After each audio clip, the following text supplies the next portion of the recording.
Comenzamos una serie, creo que fue hace un par de semanas, analizando, quiero ver quién puede recordar. Comenzamos una serie sobre historia, eso es cierto. Pero no solo historia en general. No queremos analizar la historia en general porque, de hecho, en el libro Educación hay una historia que es condenada. Ella dice que cuando estaba en la escuela, una profesora nos enseñaba sobre Hitler y también sobre Napoleón. Recuerdo eso. Ella dice que sus hijos no debemos. Ella dice literalmente que no perdamos el tiempo con Napoleón y sus hombres de conquista. Ahora, ella no menciona a Hitler, ya que él vino después. Pero a Napoleón sí lo nombra. No perdamos tiempo con eso. Ella menciona un tipo de historia que debemos analizar, no la general. Está bien. Ella no dice tanto historia adventista allí en el libro Educación, pero hay una historia de la que ella habla, una historia que deberíamos estar analizando. Analizando esto. ¿Obtuvo su respuesta, hermana? Está bien, no lo sabe. Muy bien. Hemos estado analizando la verdadera historia adventista. Comenzamos esto. Pero no solo historia adventista. ¿Qué hemos estado analizando? Sí, historia adventista. Es cierto. Lo hemos combinado todo, la historia adventista y el mensaje final. Si miran ahora sus notas, deberían tener un título muy similar a este que estamos viendo. La historia adventista y el mensaje final. El mensaje que comenzamos en la serie. Me gustaría compartir con ustedes una cita creo que es del libro Educación. En realidad, antes de Educación, antes de esa cita, quiero que primero veamos esta cita en el tomo 8, 307. Tomo 8, 307. Antes de leer esto, ¿quién recuerda por qué es importante la historia? ¿Por qué la historia adventista? No solo la historia en general, sino también la historia adventista. ¿Por qué? Siempre que un hombre era esclavizado, una de las cosas que el amo tenía que hacer era hacer que perdiera su identidad. Cuando pierde su identidad, entonces el esclavo quiere ser como el amo. Así que si Satanás quiere que nos volvamos como el mundo, como las otras iglesias, una de las cosas principales que hará, especialmente entre los jóvenes, es hacer que olvidemos nuestra identidad, nuestra historia. Porque si no conozco mi identidad, mi historia, entonces podría querer convertirme en algo que no soy ahora. La inspiración dice en el libro Notas Biográficas, página 196. Ella dice, no tenemos nada que temer del futuro. Nada, a menos que olvidemos la guía y la enseñanza del Señor en nuestra experiencia pasada. Así que lo que ella está diciendo es que si no sabemos cómo el Señor nos guió como movimiento, tenemos mucho que temer en el futuro. Pero si entendemos cómo el Señor nos ha guiado, entonces no tenemos nada que temer porque sabemos de dónde venimos. Y si sé de dónde vengo, sé a dónde voy. Déjenme hacerles una pregunta. Cuando un hombre está perdido en un centro comercial enorme, necesita orientarse. Tal vez estacionó su auto o lo dejó un taxi, pero necesita llegar a su destino. ¿O cuál es la primera cosa que necesitas entender antes de saber a dónde vas a ir? Bien, ¿dónde dejaste el auto? Exacto. Amén. Cierto, debes saber dónde aparcar. Ahora, digamos que estás en el centro comercial. Necesitas llegar a un lugar determinado. No, sabes a dónde vas. Lo primero que dices es necesito ir a Checkers en el centro comercial. No, ya estás en el centro comercial. Estás en el centro comercial y necesitas. ¿Alguna vez has visitado algún centro comercial? Necesitas llegar a Checkers, ShopRite o Pick and Pay. Tienes que ir allí. O a Woolworths. Y lo primero que necesitas identificar. Si vas a llegar a Woolworths, debes venir al mapa. Y debo decir, lo primero que vas a ver. Ahí estás. Sí. Lo primero, estás aquí. Si no sabes dónde estás, no hay forma de que puedas entender la dirección hacia dónde vas. Debemos saber quiénes somos primero y dónde estamos en la historia profética. Para saber hacia dónde vamos, vean esto. El volumen 8 de los testimonios, una cita muy poderosa. Volumen 8, 307, párrafo 2. Escuchen. La inspiración dice que hay un estudio de la historia que no debe ser condenado. Así que hay historia que debe ser condenada y hay una historia que no debe ser condenada. Ahora, ¿qué historia debería ser condenada? La historia con la que no deberíamos perder el tiempo es la conquista de las naciones.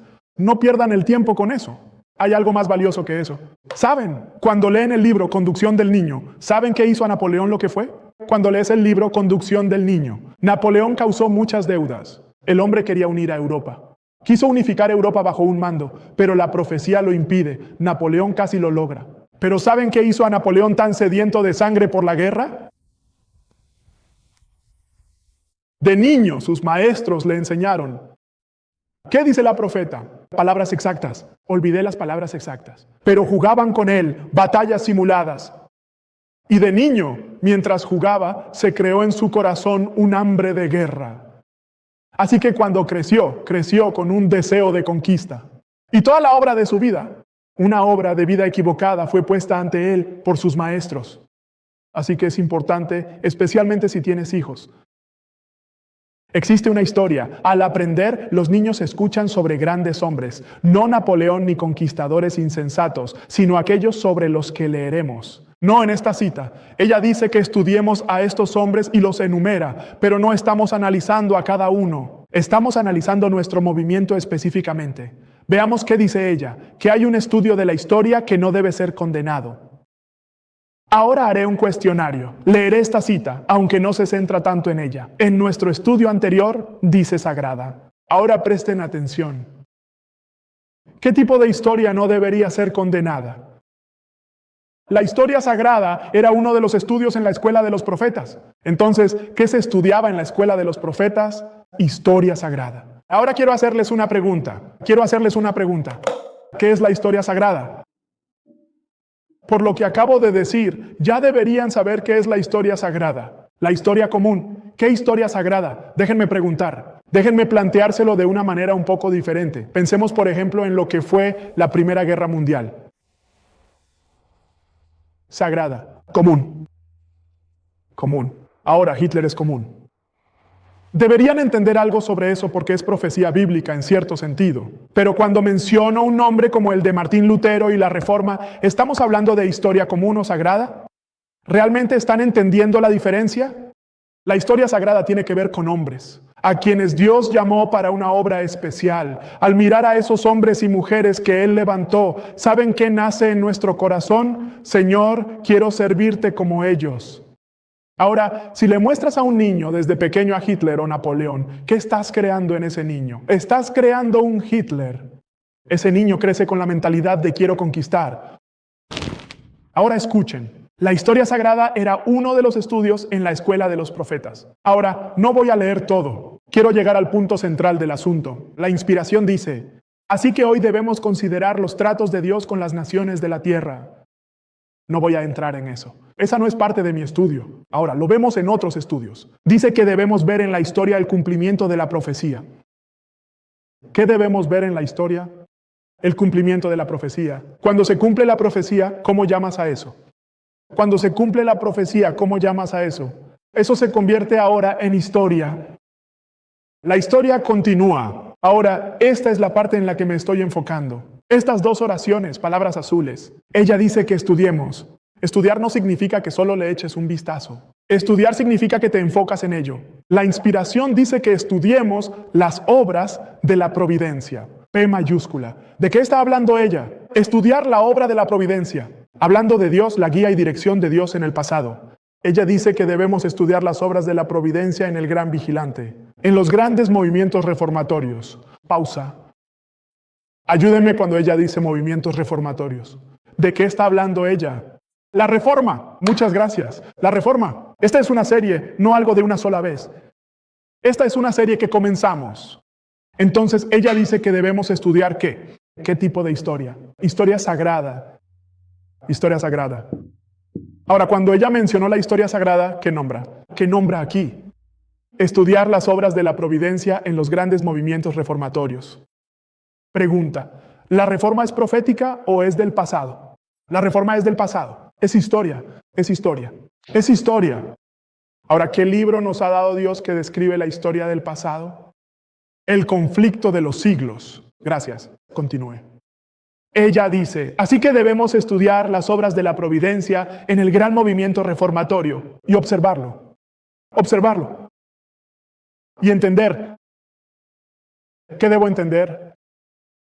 Estamos observando el progreso de los acontecimientos en la preparación de las naciones para el conflicto final, que marcará el desenlace del gran conflicto de los siglos.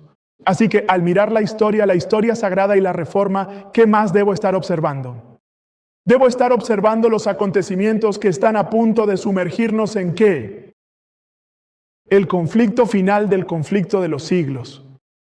Ahora, una pregunta, ¿cómo llaman a eso? Acontecimientos que me están llevando al conflicto final. ¿Cómo llamarían a esas cosas por venir? Profecía. Gracias, hermano. Profecía. Así que no solo debo mirar la historia sagrada, sino que también debo estudiar ¿qué? Profecía. Pero mi profecía debería estar vinculada ¿a qué? ¿Vinculada a qué? Para entender el progreso. Progreso, siempre más progreso. ¿Alguna vez preguntaste por el progreso de alguien? Es lo mismo que preguntar qué tan avanzado está su trabajo. ¿Estás ya cerca de terminar? Así que cuando ella habla de entender el progreso, ¿qué tan cerca estamos de la crisis final y el cierre de la gracia? ¿Qué tan cerca estamos de ver el desarrollo de los eventos? Mira, debes leer la profecía espiritual cuidadosamente. El profeta no elige palabras al azar. La forma en que plantea las cosas tiene un propósito. Por eso podemos leer un libro entero y no obtener nada. Un párrafo es suficiente para estudiar durante 1 hora. Este párrafo es poderoso. Una de las citas más poderosas en toda la inspiración sobre este punto, ella dice, y para entender, obsérvalo. El progreso de los eventos. El progreso de los eventos en la organización de qué. Esa es la clave de qué. Así que cuando estoy estudiando profecía, ¿en qué deben estar fijos mis ojos? Mis ojos deben estar fijos en las naciones. ¿Y qué es lo que debo estar mirando cuando miro a las naciones? ¿El progreso de qué? ¿El progreso de qué?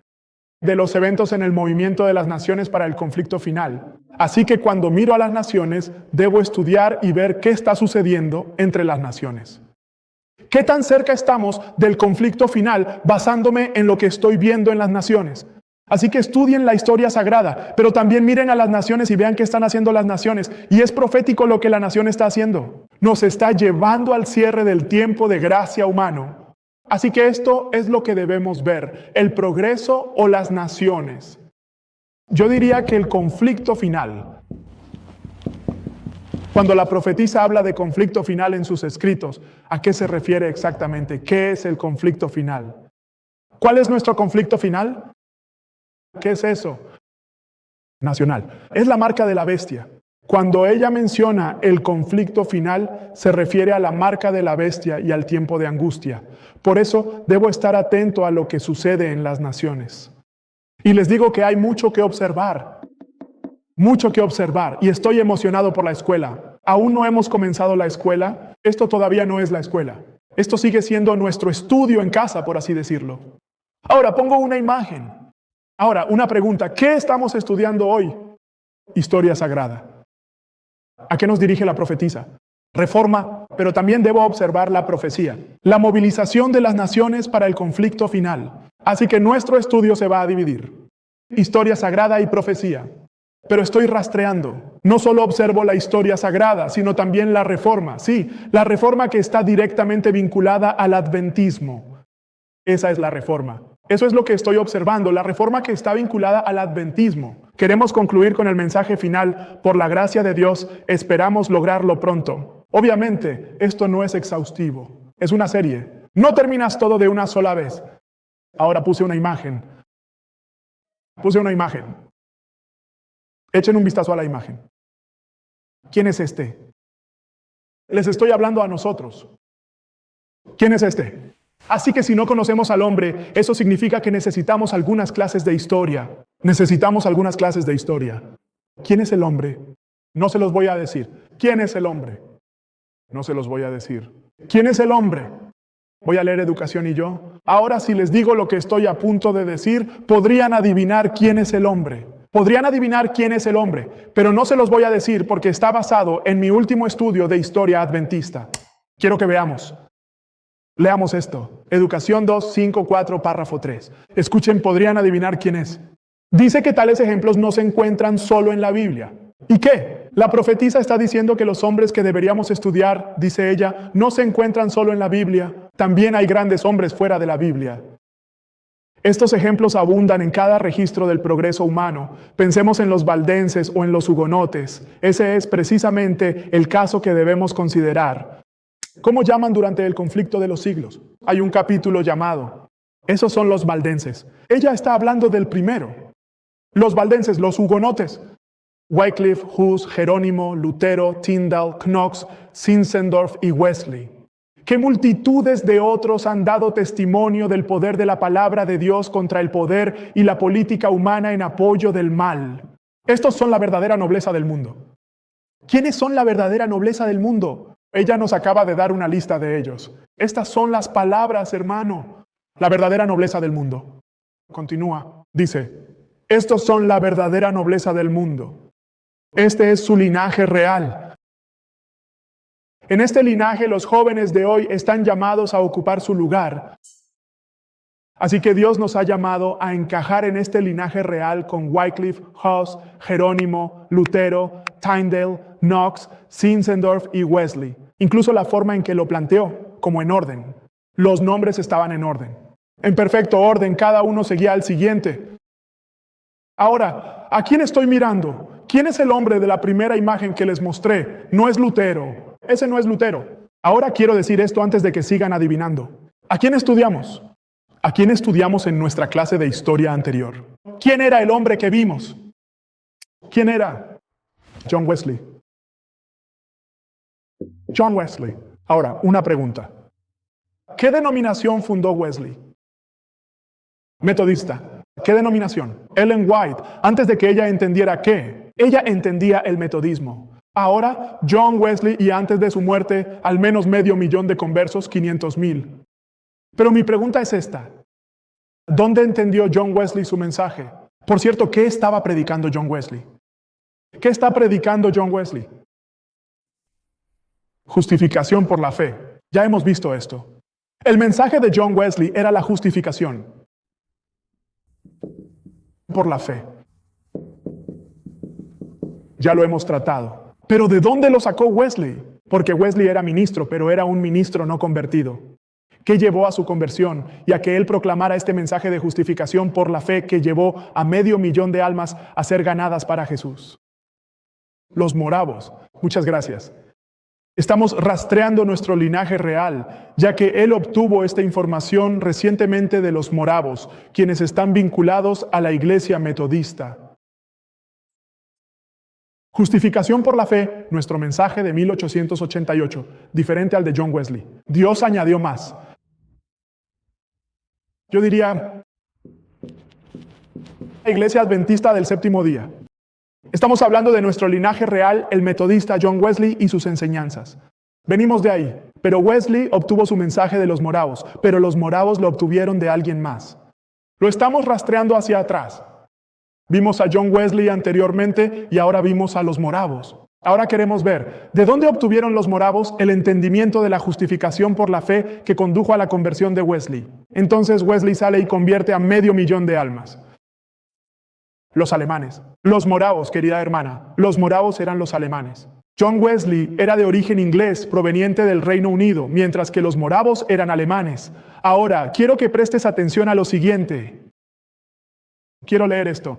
Esto no está en Ellen White. ¿Verás de dónde viene? Hace 200 años, afirma el anciano Frise. Esto es de Bolete Frisi. Hace ya 200 años, en un pequeño y remoto pueblo de Alemania, un noble viajaba tranquilamente por todo el país y llegó finalmente a un lugar donde había una antigua pintura de Jesús en la cruz. Así que, por favor, sigan escuchando. Hay un noble viajando por el país en Alemania. Llega a un museo. Vino a ver una famosa imagen de Jesús. Eso es todo. Solo vino a verla. Sigamos leyendo. Entró en el lugar donde estaba la pintura y se quedó allí un rato. Escuchen con atención. Había oído hablar mucho de este famoso cuadro y había venido expresamente a verlo. Se quedó allí, en silencio, hora tras hora, hasta que las lágrimas rodaron finalmente por su rostro. Finalmente llegó el momento en que el guardián le tocó el hombro y le dijo que era hora de cerrar. Ahora, por favor, sigan al noble alemán, ese pájaro tan real. Él llega finalmente a este gran museo de historia. Solo vino a ver el cuadro. Y al llegar allí, ve el cuadro. Mira pasar hora tras hora. El hombre no se mueve. Él mira hasta que las lágrimas comienzan a rodar por sus ojos mientras observa el cuadro. Le dan un toque en el hombro y le dicen que es hora de cerrar. Sigamos leyendo.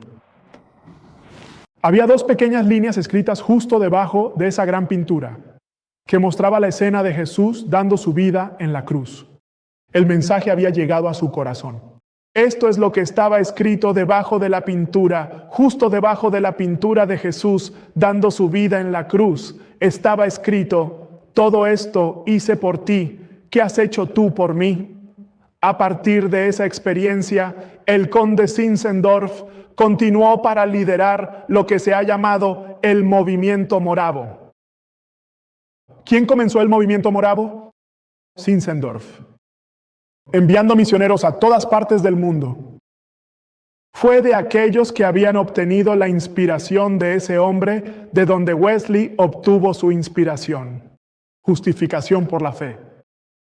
O piensen en los millones cuyas vidas han sido tocadas por la muerte. Pregunta: ¿a quién mencionó Ellen White aquí? Zinzendorf.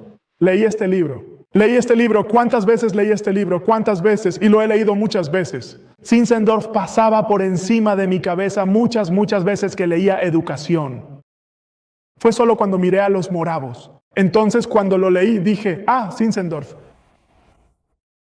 Así que, ¿cómo fueron los moravos quienes establecieron ese movimiento que llegó a Wesley?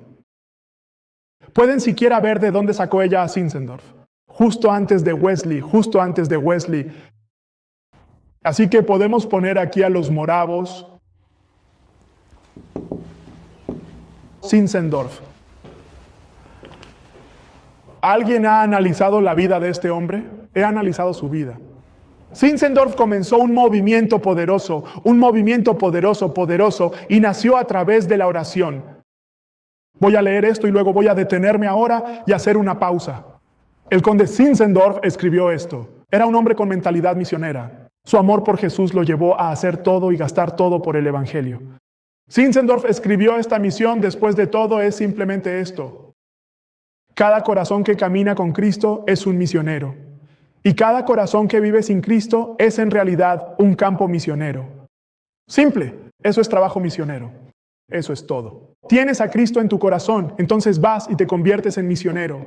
Alguien sin Cristo, bueno, eso es un campo misionero. Así de simple, así de simple. Ahora me detengo aquí. Padre amoroso, Señor, venimos ante ti con corazones humildes, pidiendo que estés con nosotros mientras estudiamos tu palabra y buscamos entender la experiencia necesaria en esta hora tardía de la historia. Padre, oramos para que, al observar la palabra profética, nos ayudes a entender la palabra segura de la profecía, para así comprender el despliegue de las naciones ante el gran conflicto final. Por favor, que tu Espíritu sea impartido a nosotros ahora. Y mientras estudiamos, Padre, te ruego que esta sea nuestra experiencia, que lo que estudiamos transforme nuestras vidas y nos ponga en armonía con tu voluntad. Bendícenos ahora y permanece con nosotros, te lo pedimos. Pedimos esto humildemente en el nombre de Jesús. Amén. Ahora mismo me gustaría hacer un repaso rápido, un repaso breve de todos los conceptos clave que estuvimos estudiando juntos hace ya un par de semanas. Repaso rápido. ¿Cuál fue exactamente el mensaje final que estudiamos en la última clase de Historia Adventista? ¿Cuál fue ese mensaje final? ¿Por qué es Historia Adventista y el mensaje final? ¿Cuál es el mensaje final? El mensaje del tercer ángel. Bíblicamente, después de que se proclama el mensaje del tercer ángel, Apocalipsis 14, del 9 al 12, en el versículo 14 se ve a Jesús viniendo sobre las nubes del cielo. Así que el último mensaje que se le da al mundo es el del tercer ángel. Ese es el mensaje final. Vimos que el mensaje final es el del tercer ángel. Pero ahora díganme, ¿qué analizamos específicamente dentro de este mensaje del tercer ángel? Muchas gracias, hermana. Analizamos el mensaje del tercer ángel y más específicamente nos preguntamos, ¿qué era este mensaje? Justificación. Porque analizamos a John Wesley y luego analizamos nuestro mensaje dentro del mensaje del tercer ángel. Fue la justificación por la fe en el libro Eventos de los Últimos Días. Creo que es la inspiración 199, dice la profeta. Varios me han escrito preguntando si el mensaje de la justificación por la fe es el mensaje del tercer ángel. He respondido que es el mensaje del tercer ángel en verdad. Así que lo que ella simplemente está diciendo es que el mensaje del tercer ángel en verdad, en su totalidad, nos está hablando sobre la justificación. Ahora mi pregunta es esta. ¿Qué es la justificación? Ya lo hemos visto. ¿Qué es la justificación? Palabra sencilla, palabra grande. La justificación es grande. Díganme una sencilla. Perdón de pecado. Gracias. Hemos estudiado esto. Perdón. Perdón de pecado. Ya vimos esto. Ahora, vengan conmigo a Isaías rápidamente sobre este punto. Isaías, leemos en Isaías capítulo 40. El tema es el perdón de pecado. Ahora, por favor, sigan conmigo. Si el mensaje del tercer ángel está presentando un mensaje de perdón de pecado, entonces debemos prestar mucha atención. ¿Cuándo viene Jesús entonces? ¿En qué momento exacto es que aquellos que lo proclaman y lo aceptan experimentan realmente qué? Justificación. Y una palabra muy sencilla para explicar la justificación es perdón de pecado. Perdón de pecado. Sé que suena muy sencillo. ¿Dicen que el mensaje del ángel muerto es sobre el perdón de pecados? Sí, perdón de pecado. Vean su Biblia. Si dicen que invento, no es así. Todo lo que digo es profecía bíblica. Voy a referirme a ustedes. Cuando el pueblo de Dios experimenta el perdón, no parcialmente, no con dudas, sino el perdón en realidad, cuando saben por la gracia de Dios que han sido perdonados y entran en esa experiencia, la controversia entre Cristo y Satanás llega a su fin. Hay más en lo que acabo de decir. Estoy hablando superficialmente. Ahora dirán, ¿dónde está eso en la Biblia? Vamos a probarlo. Elena, la profeta, señaló este punto. Isaías 40, versículo 2. Mejor empecemos desde el versículo 1. Luego leeremos el versículo 2. Versículo 1 y versículo 2. Dice, consolad, consolad a mi pueblo, dice vuestro Dios. Hablad directamente al corazón de Jerusalén y decidle a grandes voces para que todos escuchen con atención. Fíjense bien en este mensaje de esperanza. Su larga lucha ha terminado finalmente y sepan que su iniquidad ha sido completamente perdonada. Pausa. ¿Qué se asocia con que la lucha haya terminado? Su iniquidad es perdonada. Así que hay un vínculo entre la conclusión del gran conflicto y el hecho de que los pecados del pueblo de Dios sean finalmente perdonados. No sé si pueden ver eso en la Biblia. Es por eso que la justificación por la fe tiene su lugar en el mensaje del tercer ángel. Tiene que ver con llevar este gran conflicto a su conclusión. Eso parece superficial, pero es profundo. Al estudiar, veremos que el gran conflicto se reduce a una sola cosa, el perdón del pecado. Y ahora es el momento del perdón del pecado. Voy a mencionar esto y luego lo dejaré. Miren la movilización de las naciones para el conflicto final. Perdón del pecado. ¿Qué es la justificación? Perdón del pecado. Perdón del pecado. No quiero entrar en eso. Hoy vamos a reflexionar sobre el perdón del pecado. Voy a leer un pasaje bíblico y quiero que me ayuden a identificar, basándose en lo que dice la Biblia, cuál es la condición necesaria para recibir el perdón de nuestros pecados. ¿Qué nos dice el texto? O bien, ¿cuál es la condición necesaria para la justificación? ¿O cuál es en realidad la condición para el perdón? He dicho lo mismo de diferentes maneras. Lucas 17. Miren, estamos estudiando Lucas capítulo 17. Quiero que veamos Lucas 17. Estoy leyendo el versículo 3 y el versículo 4. Ustedes me van a decir la condición para el perdón, la condición para la justificación. Estoy leyendo Lucas 17, 3, 4. Jesús hablando. Él dice, mirad por vosotros mismos. Si tu hermano llega a pecar contra ti, repréndelo. Ten mucho cuidado. Si él se arrepiente de corazón, entonces perdónalo. Versículo 4. Si peca contra ti 7 veces al día, y 7 veces al día vuelve a ti diciendo, palabra clave, arrepiento. Lo perdonarás. Ayúdenme. Si voy a ser perdonado o justificado. ¿Qué precede a la justificación? ¿Qué precede al perdón? El arrepentimiento. Gracias.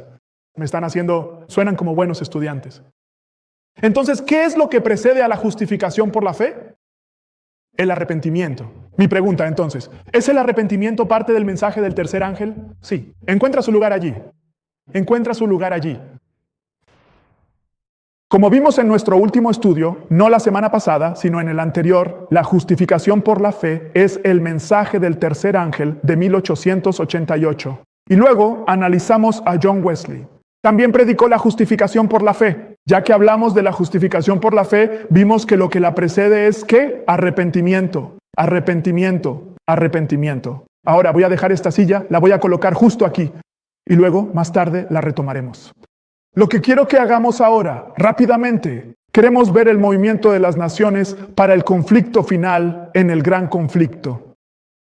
La educación 179, párrafo 5. La educación 179, párrafo 5. Amigos, esto no es un juego de niños. ¿Entienden? Estamos viviendo, estamos compartiendo este planeta con el diablo y con demonios. Este no es el cielo y este no es nuestro lugar de descanso. Estamos en guerra. Estamos en guerra, pero Satanás se está preparando. Quiero que vean lo que dice el profeta. El presente es un tiempo de interés abrumador para todos los gobernantes y estadistas vivos, hombres que ocupan posiciones de confianza y autoridad. Hombres y mujeres pensantes de todas las clases.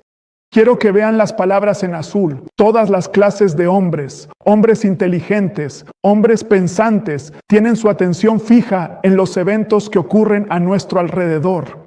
Pregunta, ¿en qué están enfocados todos los hombres pensantes, los gobernantes, los estadistas? ¿En qué eventos está puesto su enfoque? Entonces, ¿en qué tienen fijos sus ojos? Tienen sus ojos fijos en los eventos. Ahora quiero que vean que tienen sus ojos fijos en los eventos. Ahora mi pregunta es, ¿qué eventos están observando? ¿Qué eventos están observando? Veamos. Dice que actualmente están observando muy de cerca las relaciones tensas e inquietas que existen entre las diversas naciones. Pregunta, ¿qué están observando? ¿Están observando qué? Las relaciones tensas que existen entre ¿qué? Las naciones.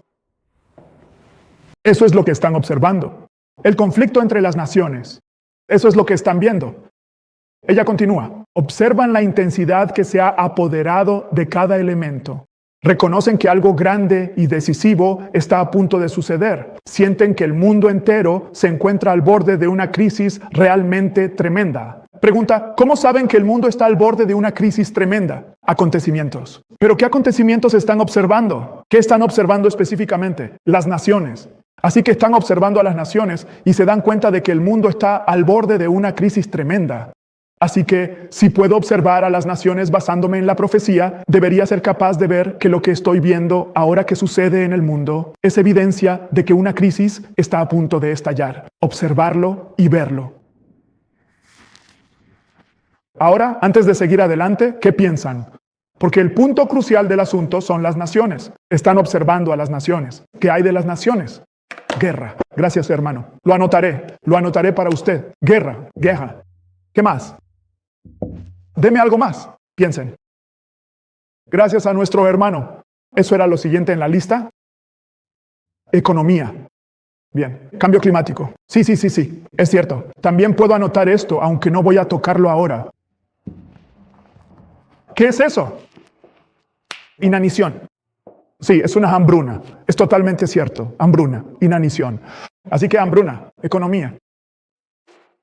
Ahora bien, el término hambruna implica que la gente no puede conseguir alimentos y lo mismo sucede con la inanición. De hecho, puede haber casos de inanición incluso en países como Sudáfrica. Sí, es posible que exista inanición. Ahora, pero el enfoque es, lo que están observando son las naciones. Y voy a sugerir eso porque, basándome en la cita, están observando las relaciones tensas e inquietas entre las naciones. Ahora puse intencionalmente estas dos imágenes. ¿Pueden ver? ¿Qué ven ahí? Esas imágenes son de Trump, Putin. ¿Quién más? Y Xi. Interesante. Me pregunto si son relaciones tensas e inquietas entre Estados Unidos y Rusia, Estados Unidos y China. Ahora observen. Último día, versículo 24. En las últimas escenas de la historia de esta tierra, la guerra se desatará. ¿Qué debo ver? En las últimas escenas de la historia de la Tierra, guerra. Ahora síganme en lo que estoy a punto de decir. Estados Unidos no puede ir a la guerra directamente con Rusia y directamente con China. Ustedes dirán, ¿por qué? ¿Por qué? Aunque Daniel 11:40 dice que habrá guerra entre el rey del norte y el rey del sur, que Estados Unidos buscaría derrocar al comunismo. China es una nación comunista, pero Estados Unidos no puede hacer eso. Y lo mismo sucede incluso con Rusia. No puede ir directamente hacia la imposibilidad. Aunque sea la superpotencia del mundo, no puede hacerlo. Ustedes dirán, ¿por qué? Porque sería una destrucción mutua. Y eso no es profecía. La profecía no enseña destrucción mutua. Ustedes dirán, ¿a qué me refiero? Un conflicto directo entre EU y Rusia supondría la destrucción mutua, global. ¿Por qué? Ambas naciones poseen la mayoría de las armas nucleares. El mundo entero caería con ellos. ¿Qué pasa si Estados Unidos entra en guerra con China? Destrucción mutua para todo el mundo. Así que voy a reproducir el clip, lo escribiré en la pizarra y quiero que presten atención. Escuchen bien, porque hay algo llamado guerra por delegación. Ahora, para entenderlo mejor, ¿qué es exactamente una guerra por delegación? Una guerra por delegación es cuando peleo contra ti, pero no peleo contra ti yo mismo. ¿Uso a alguien más que pelee contra ti?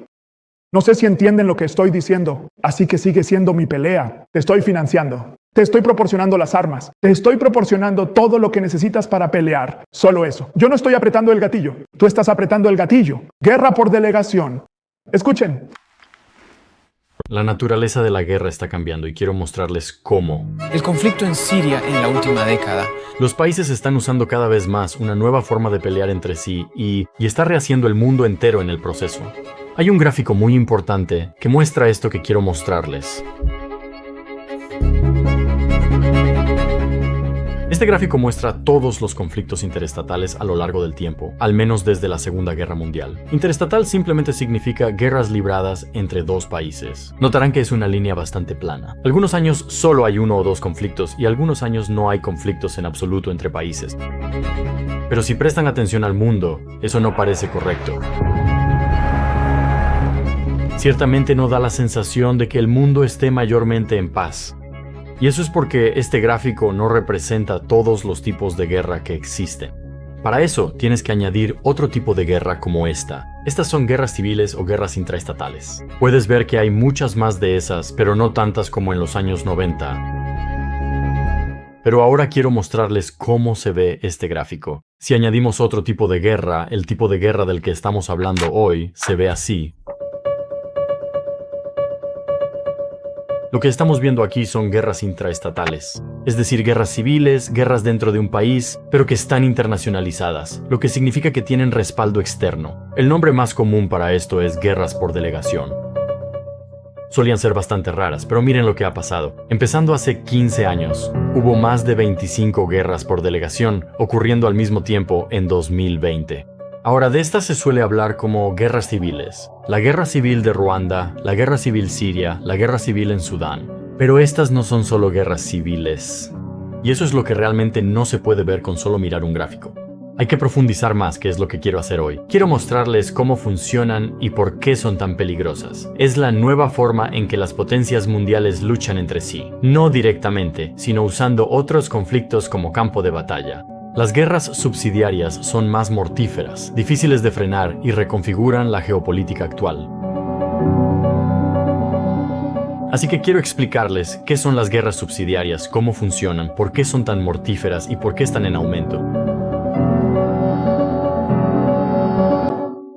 Entonces, ¿estás viendo la nueva forma de guerra? O sea, ¿cómo es que la llaman guerra subsidiaria?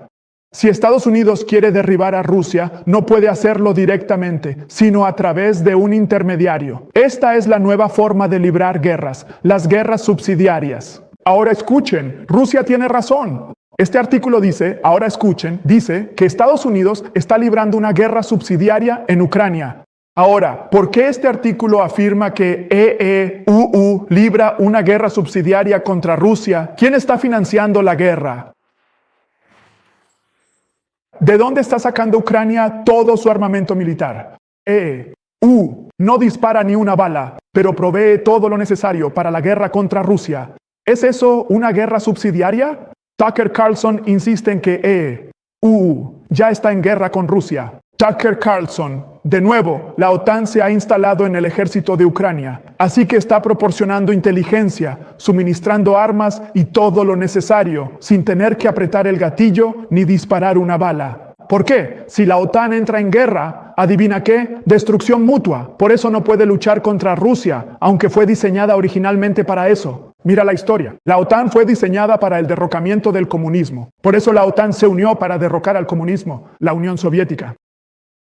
De nuevo, este es un presidente hablando con Putin. Acaban de tener una reunión hace un par de días y le dijo a Putin que el conflicto actual que está teniendo lugar allí entre él y Ucrania, le dice a Putin directamente que esta guerra es en realidad una guerra provocada por fuerzas externas para destruir a ucranianos y rusos. Y básicamente le está instando a Putin, tienes que parar, has caído en su trampa. Kassym-Jomart Tokayev estaba hablando directamente con el presidente ruso Vladimir Putin, quien estaba sentado a su lado en una reunión bilateral en la ciudad rusa oriental de Omsk. Así que vamos a escuchar lo que dijo Tokayev. Siempre hemos tenido al pueblo ucraniano, su cultura y su idioma en muy alta estima, y creemos sinceramente que la naturaleza de este conflicto no está del todo clara para muchos, incluyéndonos por supuesto, a nosotros mismos. Nadie sabe cómo resolver la situación porque cada lado tiene su propia postura. Pero por otro lado, existe la opción de dejar todo el asunto en suspenso. Este es un enfoque probado y comprobado en la práctica internacional, y todo esto debe detenerse, porque lo que está sucediendo, en mi firme opinión, le hace el juego y deleita a los oponentes, tanto de Rusia como del Estado ucraniano. Así que este hombre, mientras observa, le está diciendo a Putin, esta guerra que estás librando actualmente con Ucrania les hace el juego a otros que quieren a rusos y ucranianos muertos. La guerra por delegación entre Estados Unidos y Rusia está desangrando a África. No voy a entrar en eso. China, Estados Unidos, ¿en qué tipo de guerra están? ¿En una guerra comercial? Ahora, la pregunta es, ¿en qué estaba Estados Unidos con Rusia? ¿Qué Estados Unidos? ¿Qué tipo de guerra? Es una guerra física, no tanto de disparos, una guerra por delegación. Pero ¿qué tipo de guerra está librando Estados Unidos con China? Guerras comerciales. Ahora, la pregunta es, ¿puedes hacer colapsar a una nación económicamente?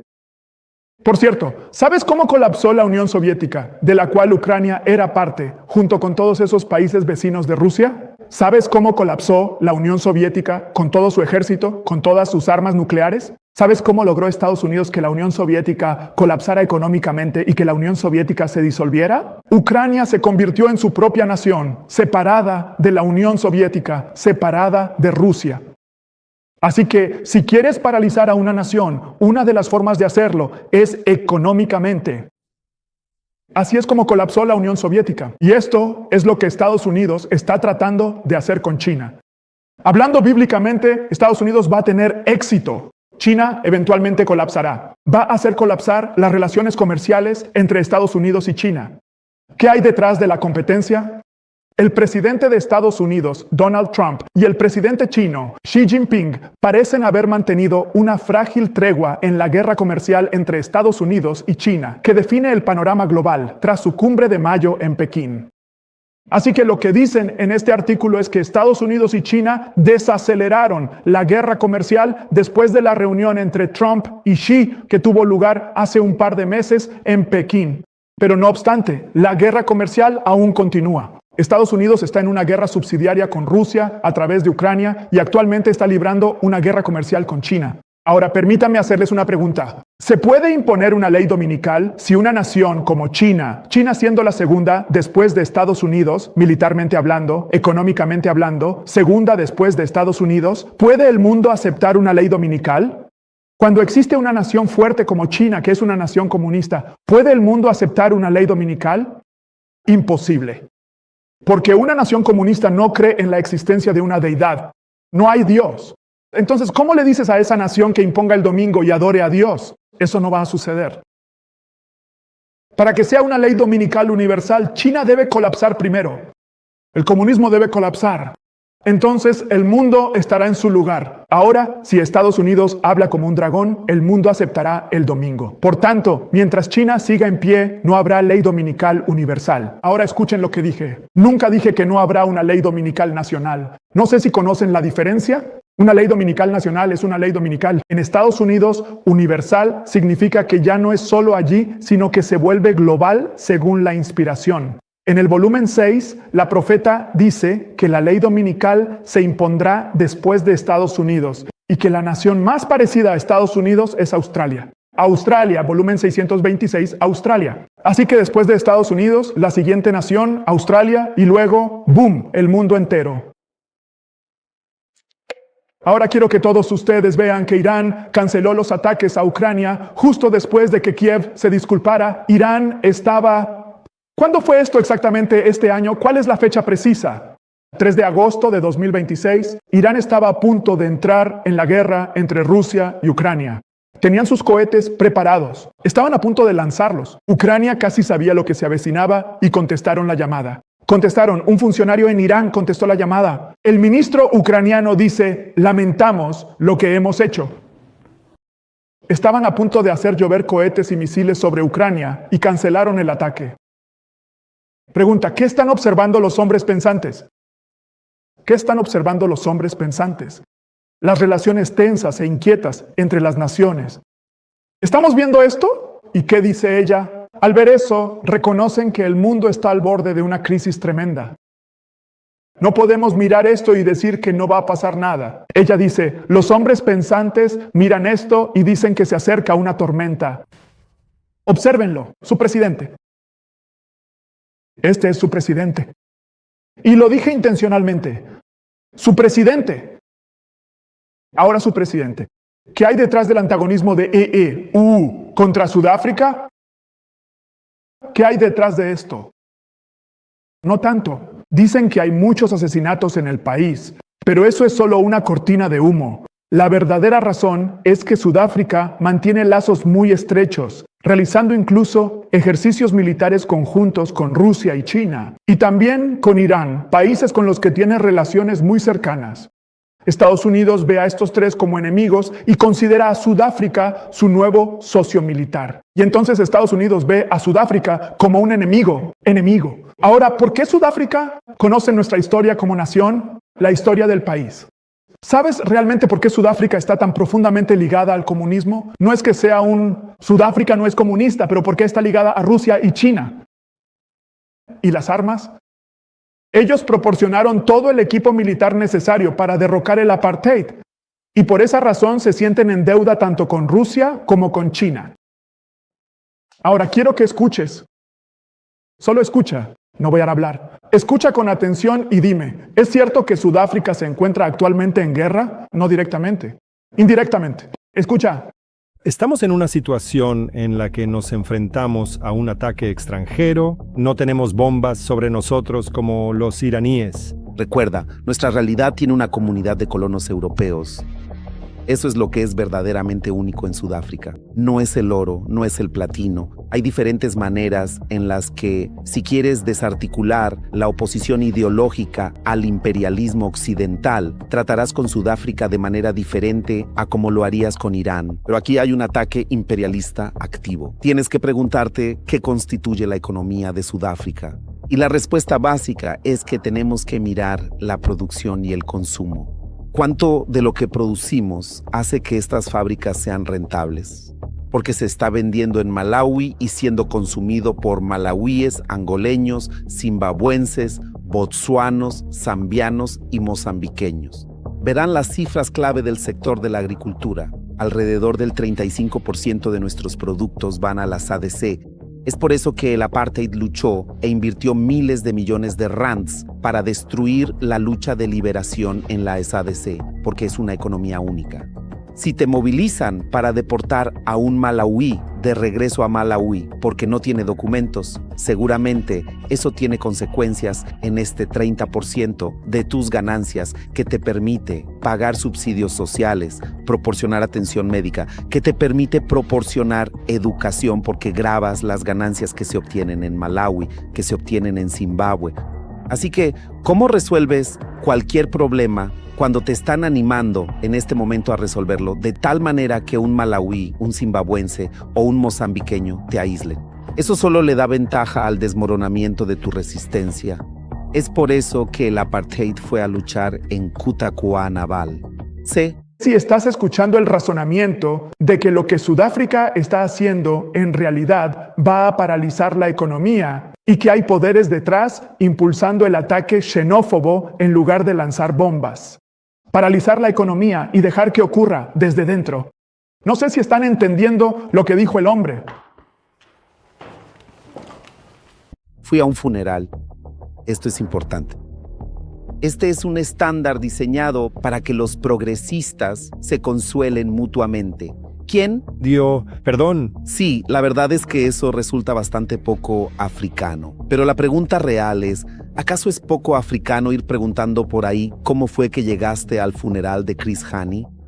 ¿Cómo llegaste al funeral de Fidel Castro? No fui a un concierto, no fui a unas vacaciones. Resulta francamente poco africano plantear eso en una situación así. Y es que Ali Khamenei fue bombardeado y murió junto con los miembros de su familia, incluida una niña de apenas 1 año y 2 meses. Este es el líder de un país que ha sido objetivo de Estados Unidos e Israel durante 47 años. La revolución de 1979 puso en su centro el fin del apartheid y apoyó al movimiento de liberación africano incluso más allá de 1994. Una persona así muere, ¿quieres ir a rendirle homenaje? ¿Quieres ir a presentar tus respetos?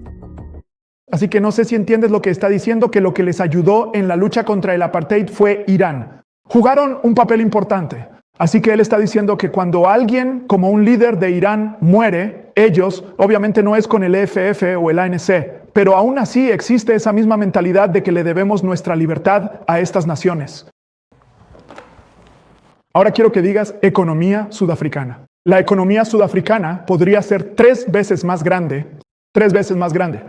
Publicado el 22 de julio de 2026, así que la pregunta es, ¿podrían ser diferentes las cosas en el país? Muy diferentes. De nuevo, sudafricano. El colapso económico de Sudáfrica es que deliberado. Ahora quiero que vean esto, SAICA. Se dice que es la tasa de desempleo más alta del planeta. De hecho, Sudáfrica ostenta el título de tener la mayor tasa de desempleo del mundo. No hay país con desempleo como Sudáfrica, ni siquiera los que están llegando. Así que Ellos tienen trabajo en su país, hay trabajo en el país. Esa mentalidad puede llevar a expulsar a alguien del país y conducir al colapso de una nación. Irán es más fuerte hoy que antes de que empezara la guerra. Y este es literalmente el escenario de pesadilla por el que hemos estado preocupados. Y la razón por la que me tienes aquí es porque en los próximos meses la crisis económica mundial va a crecer. Y por supuesto, basándose en eso, este es un hombre que piensa. ¿Qué está diciendo? ¿Qué pasa en Irán? Va a llevar al mundo. ¿Qué crisis económica? Recuerden, ella dice que los hombres pensantes observan lo que está sucediendo. Reconocen que algo grande y decisivo está a punto de ocurrir. ¿Observan las guerras? ¿Este hombre pensante? Sí. ¿Están mirando también no solo las guerras, sino que se dan cuenta de que se avecina una crisis económica? Sí, amigos. ¿Y qué dice el profeta que debemos ver? El despliegue de las naciones para el conflicto final en la gran controversia. ¿O lo hemos visto? Lo hemos visto. Es evidente. Esta generación es la generación. Ahora déjenme decirles algo. Sudáfrica tiene una ley. ¿Está dormida, dicen? ¿Qué quieren decir con que está dormida? Dormida significa que está ahí, pero no se aplica. Dicen, ¿qué quieren decir con que no se aplica? ¿Saben que en Sudáfrica, durante el apartheid, nunca se permitía ir de compras en domingo? Nunca. Si te atrapaban trabajando en domingo durante el apartheid, ibas a la cárcel. Obviamente, a medida que el apartheid llegaba a su fin, esa ley empezó a perder fuerza. Pero quiero que vean esto. Bajo la Ley de Condiciones Básicas de Empleo de Sudáfrica, legalmente hablando en Sudáfrica, tienes derecho a un periodo de descanso semanal que incluye los domingos por defecto. Esto está en nuestros libros. en los libros de Sudáfrica, los derechos de descanso semanal en domingo. Esto está en los documentos laborales del gobierno sudafricano. Sí, dice que sí, los remanentes de la legislación colonial de descanso dominical de la era del apartheid permanecen en los libros de leyes de Sudáfrica. Así que, aunque derrocaron otras cosas, es interesante, debes entender que el enemigo trabaja sin importar el color de tu piel, porque esa ley dominical sigue en los libros. Con el nuevo gobierno eliminaron otras leyes del apartheid, pero esa es la que dejaron intacta. Interesante. Muy interesante, muy interesante. Ahora nuestro tiempo se ha acabado y ni siquiera hemos comenzado realmente. Tenemos mucho que cubrir. Lo que realmente quiero que hagamos ahora, ya que hemos cubierto solo parcialmente el movimiento reformatorio, es lo siguiente. ¿A quién observamos en el movimiento reformatorio? A un hombre. ¿Observamos a Zinzendorf? Observamos a Zinzendorf. ¿Y de Zinzendorf? ¿Qué surgió de Zinzendorf? Los moravos. ¿Y de los moravos quién surgió de eso? John Wesley. A través de la obra de John Wesley se dio inicio al metodismo. ¿Y de dónde viene la profetisa? Del metodismo. ¿Así que hay un vínculo entre el adventismo y el metodismo? Sí. Y hacia Zinzendorf, a medida que sigamos estudiando, vamos a continuar yendo hacia atrás. Simplemente seguiremos trazando nuestra línea hacia atrás. Ahora, ¿cuál es el mensaje que hemos estado analizando? ¿Qué mensaje estamos analizando? ¿Justicia por la fe o justificación? ¿Y qué es la justificación? Perdón. Mi pregunta es, lo hemos analizado. Ahora, ¿cuál es la condición para el perdón? Arrepentimiento. Gracias. Me están haciendo muy feliz. Si pudiera ponerles notas, les daría a todos una A ahora mismo. Ahora tengo que saltarme esto. Me encantaría. Estamos leyendo esto en casa. Tengo que saltarme esto, pero esta cita les mostraría el efecto del mensaje de 1888 sobre aquellos que lo escucharon. Mi tiempo. Leeré una. No voy a leer todas. Tengo unas 3 citas sobre el mensaje de 1888 de la justificación por la fe. Leeré una. Mensajes selectos, tomo 1, 356, y luego entramos en nuestro estudio. Dice, pero las labores de ese sábado no fueron en vano. El domingo por la mañana hubo evidencias claras de que el Espíritu de Dios estaba obrando grandes cambios en las condiciones morales y espirituales de los que estaban reunidos. Hubo una entrega de la mente y el corazón a Dios y se dieron preciosos testimonios por parte de aquellos que habían estado mucho tiempo en tinieblas. Ahora, este es uno de los testimonios que se dieron, así que lo que ella básicamente está diciendo es que el mensaje fue proclamado. El mensaje de la justificación por la fe fue proclamado y el Espíritu de Dios descendió. Los adventistas que estaban en tinieblas fueron liberados de esa oscuridad. Luego, ella dice que un hombre se puso de pie. La profetisa dijo, este hermano, ella está hablando sobre el mensaje de 1888. Un hermano habló de la lucha que había experimentado antes de poder recibir las buenas nuevas de que Cristo es nuestra justicia. El conflicto fue severo, pero el Señor estaba obrando con él y su mente fue cambiada y sus fuerzas renovadas. El Señor presentó la verdad ante él en líneas claras, revelando el hecho de que Cristo es la única fuente de toda esperanza y salvación. Ahora te preguntarás, ¿cuáles eran las luchas de este hombre? El hombre intentaba vivir una vida victoriosa sobre el pecado con sus propias fuerzas, pero seguía fracasando. Pero al escuchar el mensaje de que Cristo es nuestra justicia, que Cristo es toda nuestra esperanza y salvación, el hombre fue liberado de su esclavitud. Libre, había obtenido la victoria. Un joven hermano ministro, uno de nuestros jóvenes hermanos ministros, dijo que había disfrutado más de la bendición de Dios y del amor de Dios durante sus reuniones que en toda su vida anterior. Otro declaró que las pruebas, perplejidades y conflictos que había soportado en su mente habían sido de tal naturaleza que se había sentido tentado a renunciar a todo. Había sentido que no había esperanza para él a menos que pudiera obtener más de la gracia de Dios. Pero a través de la influencia de los medianos, había experimentado un cambio de corazón y tenía un mejor conocimiento de la salvación mediante la fe en Cristo. Vio que era su privilegio ser justificado por la fe. Tenía paz con Dios y entre lágrimas confesó que alivio y bendición habían llegado a su alma. Pregunta, ¿estaba ocurriendo un gran avivamiento? Sí. Quiero que veamos rápidamente en el estudio el tema del arrepentimiento. Queremos ver el arrepentimiento ahora. ¿Qué es el arrepentimiento en su definición básica? Acompáñenme a Ezequiel 14, versículo 6, o dentro de Ezequiel 14, versículo 6. La Biblia dice, hablando sobre el arrepentimiento, dice: por tanto, di a la casa de Israel, así dice el Señor Dios, estad atentos, arrepentíos. Ahí está esa palabra, arrepentíos. Ahora, miren lo que está asociado con el arrepentimiento. En otras palabras, cuando un hombre se arrepiente, ¿cómo se ve eso? Dice, arrepentíos y apartaos de vuestros ídolos. Apartad vuestro rostro de todas vuestras abominaciones. Pregunta, ¿qué incluye el arrepentimiento? Apartarse. Así que estoy apartando mi rostro. ¿De qué estoy apartando mi rostro? Del pecado. Me alejo de él y ya no sigo por la senda del pecado. Ahora sigo un rumbo de justicia. Así que esto es la Biblia definiendo el arrepentimiento. Es cuando un hombre se aparta de esa cosa. Les daré un segundo testimonio. Ezequiel 18. Ezequiel capítulo 18. La Biblia dice en Ezequiel 18, versículo 30. Por tanto, Dios dice, yo os juzgaré, oh casa de Israel, cada uno según su camino, dice el Señor Dios. Arrepentíos y apartaos de todas vuestras transgresiones, para que la iniquidad no sea vuestra ruina. Entonces, de nuevo, ¿qué es el arrepentimiento? Apartarse. Así que cuando un hombre se arrepiente, ¿qué está haciendo realmente? ¿Apartándose de qué? Del pecado. Arrepentimiento, apartarse del pecado. ¿Por qué estamos analizando el arrepentimiento? Gracias. Sin arrepentimiento no hay justificación. Gracias. Ahora, escuchen. Es cierto que el arrepentimiento precede al perdón de los pecados. ¿Vimos eso en la Biblia? ¿Dice la Biblia que debo arrepentirme primero para ser perdonado? Antes de ser justificado, debo arrepentirme.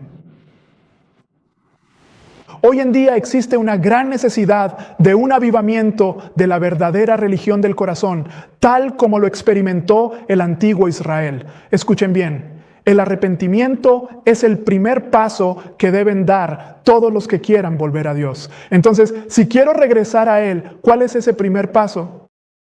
Primer paso, necesito arrepentirme. Primer paso, paso fundamental, arrepentimiento. Gracias, hermano. El mensaje de Juan el Bautista fue, arrepiéntanse. Jesús vino, arrepiéntanse.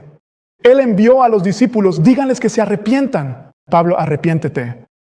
Jesús a las iglesias eusebianas dice, sé celoso, por lo tanto, y arrepiéntete. Constantemente estamos escuchando, arrepiéntanse. Constantemente, arrepiéntanse. No hay salvación sin arrepentimiento. Entonces alguien dice, voy a ser perdonado. No, sin arrepentimiento no hay perdón. Y recuerden, ¿cuándo llega a su conclusión el gran conflicto? Cuando el pueblo de Dios sea perdonado, el conflicto terminará. Eso es profundo. Ahora lo que quiero que veamos, el arrepentimiento. ¿El arrepentimiento es qué? ¿Qué es el arrepentimiento? Apartarse del pecado. Antes de decir esto, permítanme decir esto. Permítanme decir esto. ¿Qué constituye el pecado? ¿Qué hace que alguien se aferre a esta cosa? Lo miran, esta cosa me está matando, esta cosa es mala para mí, esta cosa es esto, esta cosa es aquello, pero aún así me aferro a ella.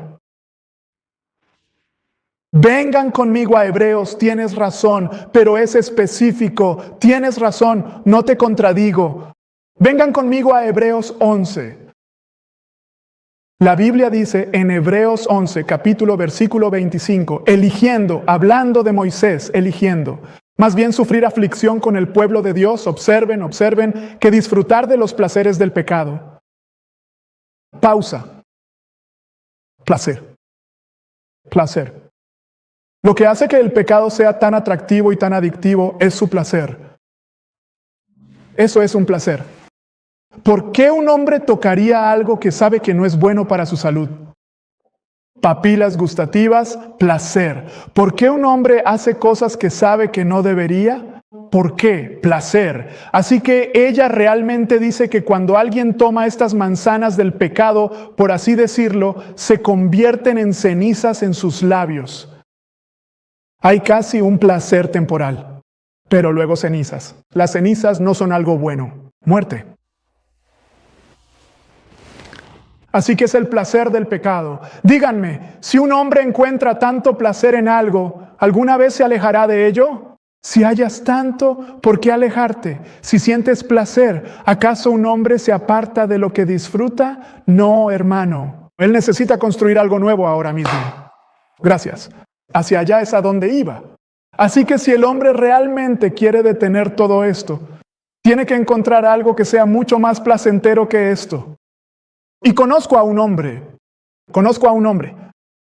Ese hombre puede satisfacer cada deseo del corazón. Es Cristo Jesús. ¿Por qué?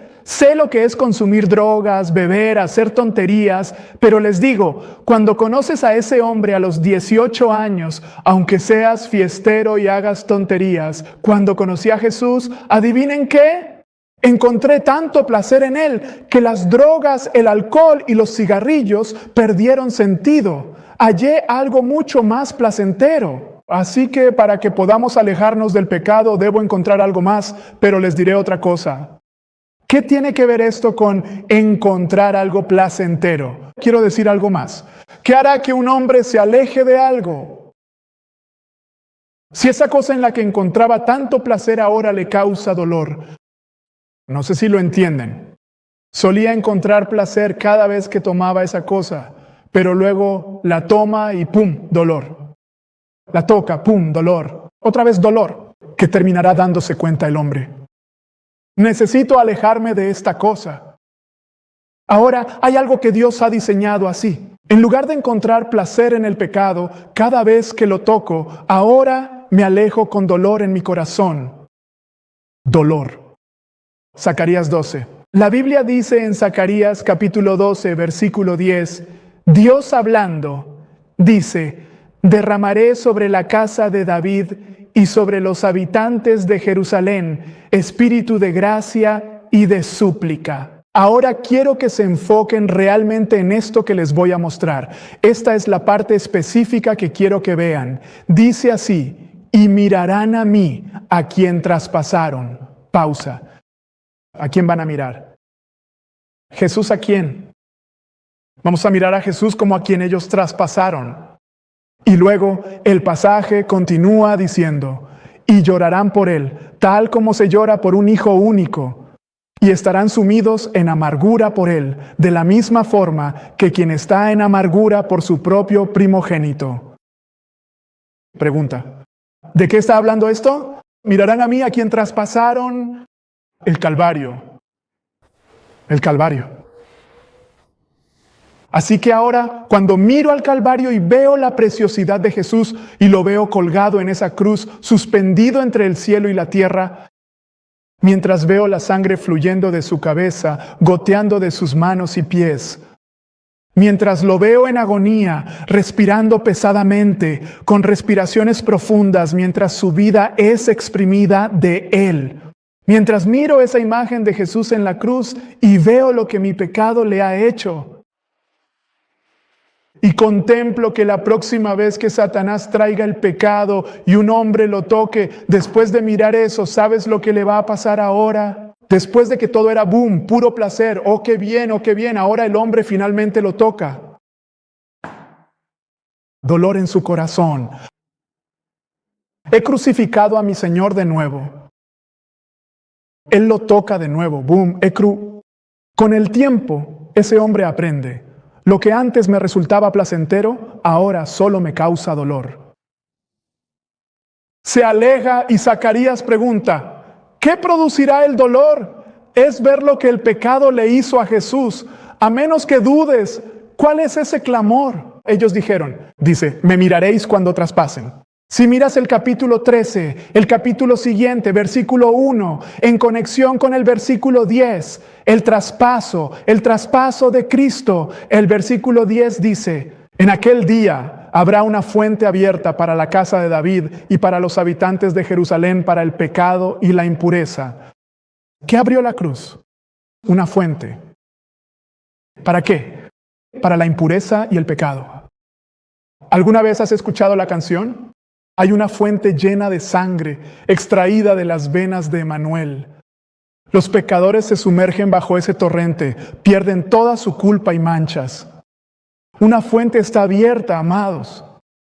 No me importa cuán vil o pecaminoso seas, la sangre de Jesús puede limpiar.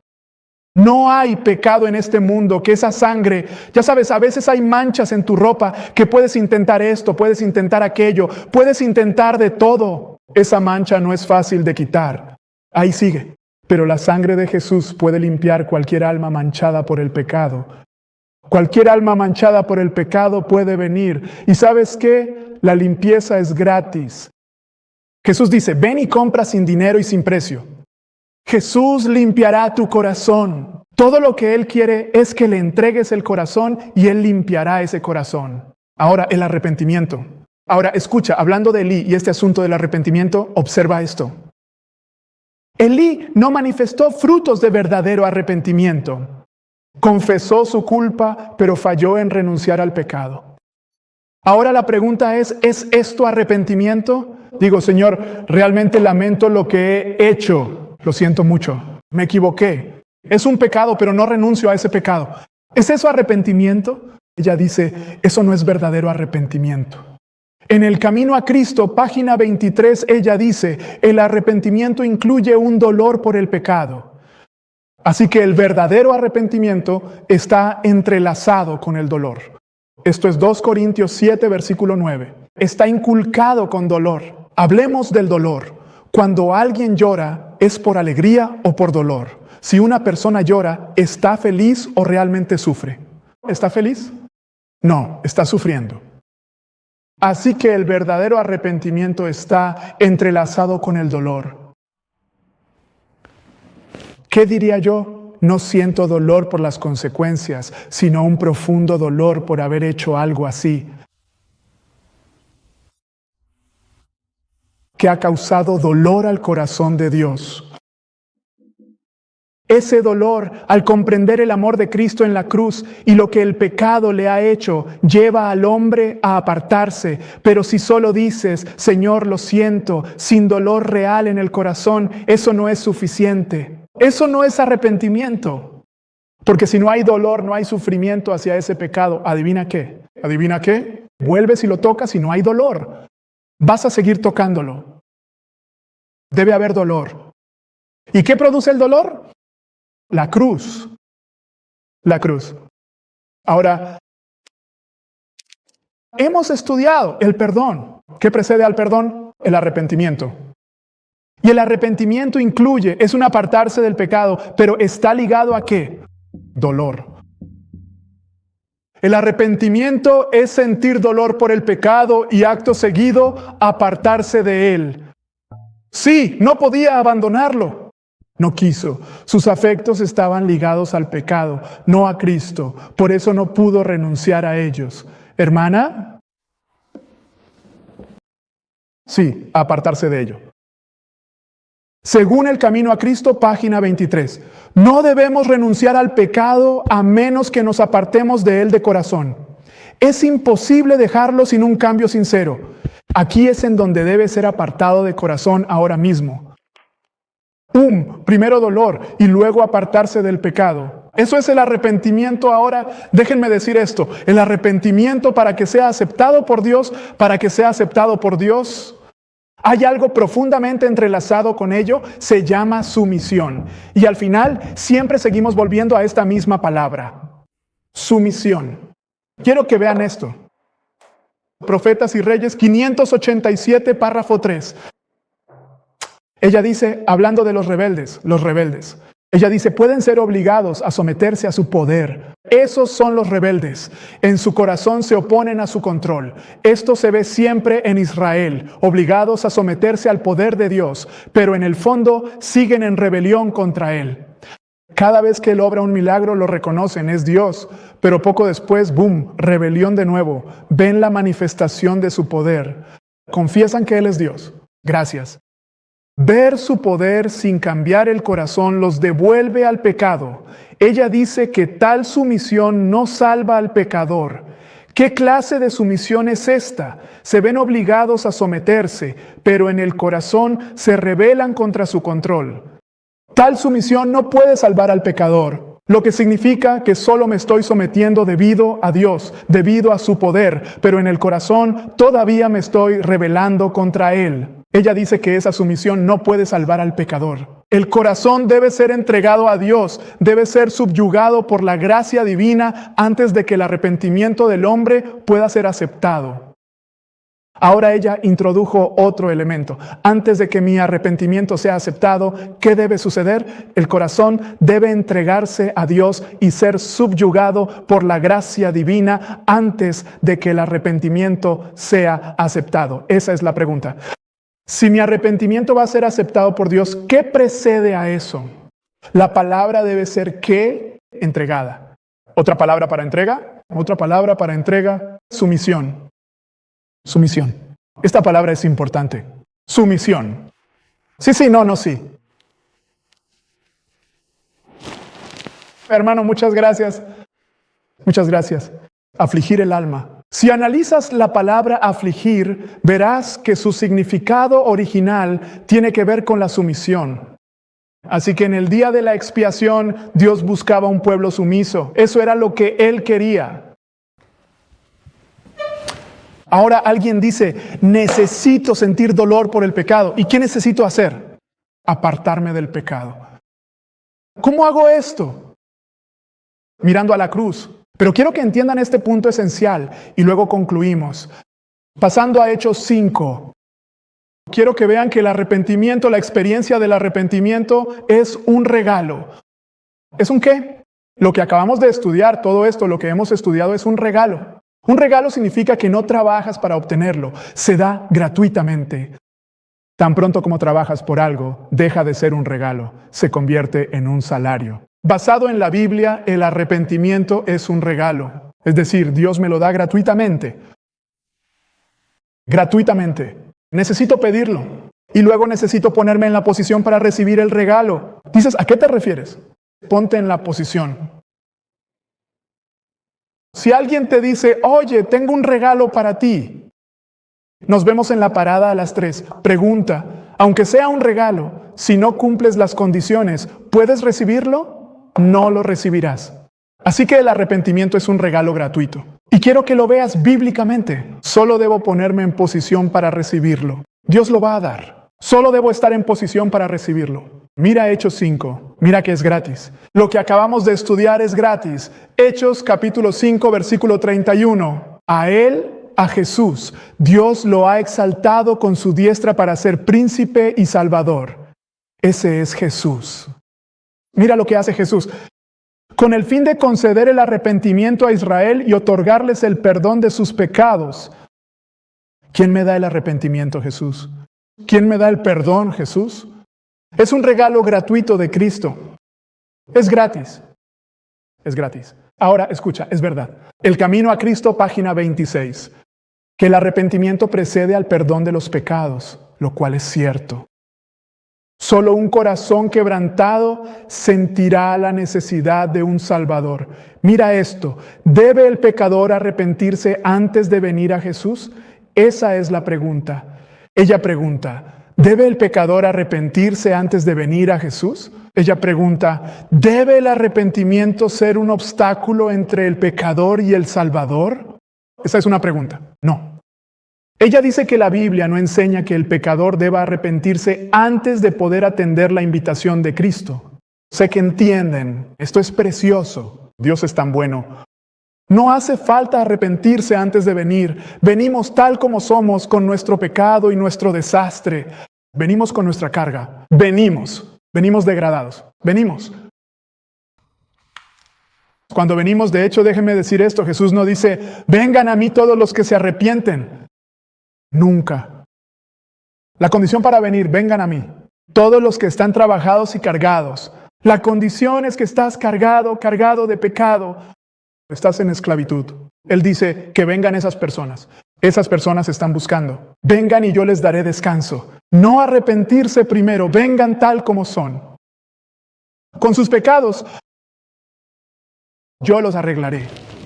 La Biblia no enseña que el pecador deba arrepentirse antes de poder atender la invitación de Cristo. Esto es dulce. Vengan a mí todos los que están trabajados y cargados, y yo les daré descanso. Es la virtud, escuchen amados, es la virtud que emana de Cristo la que conduce al arrepentimiento genuino.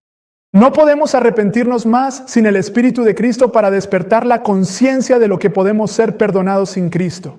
Lo que el profeta simplemente está diciendo es que cuando venimos, Jesús entonces nos dará el don del arrepentimiento. Debemos venir. Este es un mensaje dulce, cierto. Dios es un Dios misericordioso y clemente. Él nos advierte, nos reprende, nos reconviene y nos disciplina, pero si nos arrepentimos, abre sus brazos. Él abre sus brazos. Jesús dijo, debo ser levantado de la tierra y al serlo, atraeré a todos hacia mí. Cristo debe revelarse al pecador como el Salvador que muere por los pecados del mundo.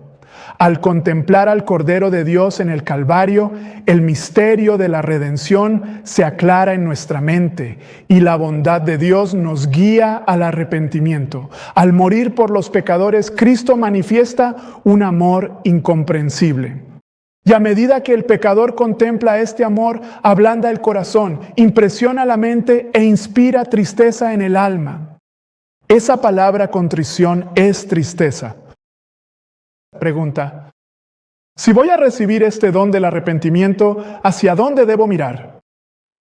A la cruz. A la cruz. La cruz. Amigos, me detengo aquí. Podríamos continuar. Pero esto es un estudio dulce para mí. Que Jesús quiere salvarnos. Él quiere salvarnos. Que podamos cumplir con las condiciones para que seamos salvos. Vamos a orar juntos. Padre eterno y bondadoso, muchas gracias por este mensaje precioso. De hecho, Padre, es precioso para mi alma. Estamos verdaderamente agradecidos por todo lo que Jesús ha logrado por nosotros. Y Padre, podemos venir tal como somos y hay una fuente para limpiar al pecador. Hay un remedio para estas almas enfermas de pecado y ese remedio está en Jesús. Padre, te ruego que podamos venir individualmente para que podamos tener vida. Bendícenos a todos y sálvanos a todos. Prepáranos, Señor, para lo que pronto vendrá al mundo. Ayúdanos a prepararnos. Te amamos, Padre, y pedimos esto en el nombre de Jesús. Amén.